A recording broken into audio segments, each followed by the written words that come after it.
Assalamualaikum warahmatullahi wabarakatuh. Halo guys, kembali lagi bersama saya Leli Hanifah Fitriani dengan NIM 2052437. Apa kabarnya nih guys semuanya? Semoga kita dalam keadaan happy dan selalu haus ilmu, karena kita belum sepintar itu. Yuk kembali lagi dengan saya yang akan membahas tentang satu jurnal yang berjudul Diskursus Filosofi tentang Konsep dan Dimensi Harmonisasi Sains dan Agama. Jurnal yang keren ini adalah kolaborasi dari Kak Nihayatul Amanah, Diafara Amelia, Zakia Mutiara Asni, dan Muhammad Ufron, yang mereka semua itu berasal dari UIN Kiai Haji Abdul Rahman Wahid Pekalongan. Itu kamu saya sendiri, dan saya tuh sangat bangga dengan Kak Nihayatul dan kawan-kawannya. Kerennya lagi, ini tuh jurnal itu diterbit pada tahun 2025, jadi belum lama ya. Jadi pembahasannya tuh lagi fresh dan relevan banget. Kalau kalian selama ini ngerasa ada gap antara kick di lab sama taat di masjid, jurnal ini hadir sebagai solusinya. Jadi yuk kita ngobrol lebih dalam tentang jurnal ini. Jurnal ini tuh dimulai dari premis dasar yang ngena banget. Antara sains dan agama sering dilihat sebagai musuh bebuyutan. Kenapa sih ini selalu terjadi? Soalnya karena sains fokus ke metodologi empiris yang harus diukur dan dibuktikan, sedangkan agama tuh fokus ke wahyu dan keyakinan. Dua metodologi yang berbeda ini seringkali memicu konflik narasi, apalagi kalau dibawa ke ruang publik. Para penulis Kak Nihayatul Amanah dan kawan-kawannya itu menyoroti bahwa meskipun metodologinya beda, tujuan fundamental keduanya itu sama, yaitu sama-sama mencari kebenaran dan memahami realitas eksistensi manusia. Sains mencari kebenaran lewat alam semesta, ayat kauniyah. Agama mencari kebenaran lewat wahyu atau ayat kauliyah. Krisisnya itu adalah ketika konflik ini didiamkan. Ilmu pengetahuan kita tuh jadi setengah, cuma pintar otak tapi hampa hati, atau sebaliknya. Jadi jurnal itu enggak cuma mereview konflik, tapi langsung mengusulkan kerangka harmonisasi sebagai solusi filosofis yang harus kita adopsi. Ini adalah starting point yang sangat kita butuhkan.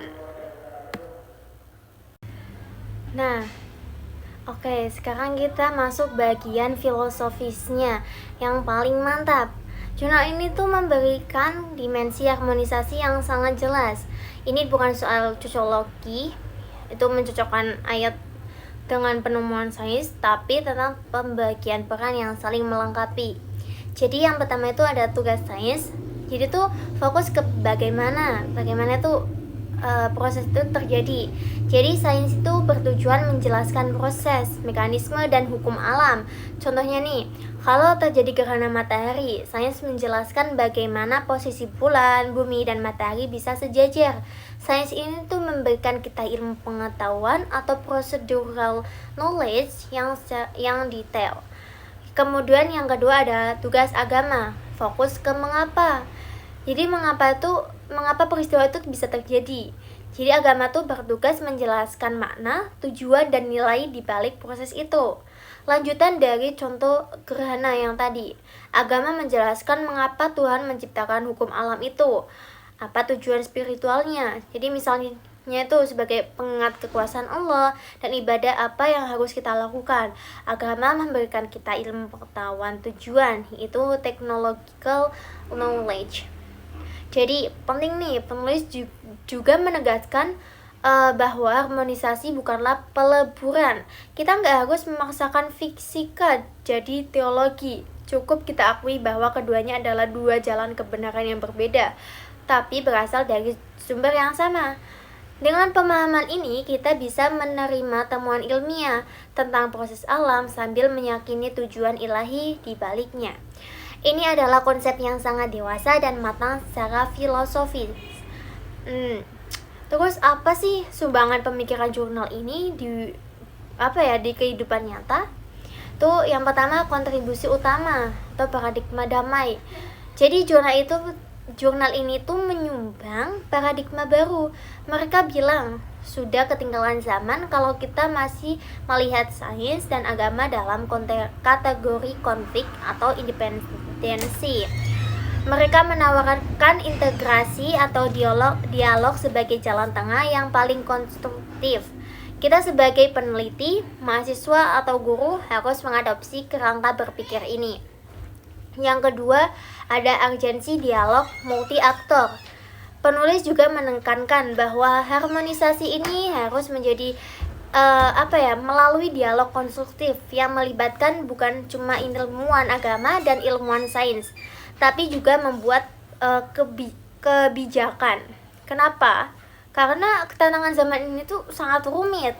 Misalnya tuh ketika etika artificial, yaitu artificial intelligence atau AI. Jadi sains kasih kita teknologi AI yang sangat canggih, tapi kita butuh agama untuk menentukan ethical boundaries-nya. Kalau nggak ada dialog, AI bisa jadi bumerang. Yang ketiga, harus turun ke kurikulum. Implikasi paling konkretnya adalah pendidikan, ada di pendidikan. Jadi filosofi harmonisasi ini harus diterjemahkan ke dalam kurikulum dan kebijakan publik. Jangan sampai mahasiswa cuma menghafal rumus tapi nggak tahu bagaimana rumus itu bisa mendekatkan dia pada Tuhan atau bagaimana ilmu harus digunakan secara etis. Konsep harmonisasi ini harus jadi DNA setiap lembaga pendidikan. Jadi kesimpulannya itu jurnal ini tuh sangat padat, cerdas, dan sangat dibutuhkan karena ini adalah obat penenang filosofis buat kita yang sering galau. Jurnal ini juga sukses memberikan landasan filosofis yang jelas bahwa ilmu pengetahuan dan keyakinan itu adalah dua sayap yang harus kita miliki untuk terbang sempurna dengan konsep how, yaitu sains, dan why, agama yang saling melengkapi. Kita bisa jadi generasi yang utuh, cerdas secara intelektual tapi kokoh secara spiritual. Jadi kalau kamu lagi menyusun proposal riset, tesis, atau cuma pengen punya fondasi berpikir yang kuat tentang ilmu, wajib banget nih baca jurnal ini. Mungkin itu review saya tentang jurnal dari Kak Nihayatul Amanah, Diafara Amelia, Zakia Mutiara Asni, dan Muhammad Ufron. Terima kasih untuk bisa menyempatkan saya untuk mereview jurnal kakak. Terima kasih atas kontribusi dan pemikiran yang sangat luar biasa dan sangat keren itu. Bye bye. Wassalamualaikum warahmatullahi wabarakatuh.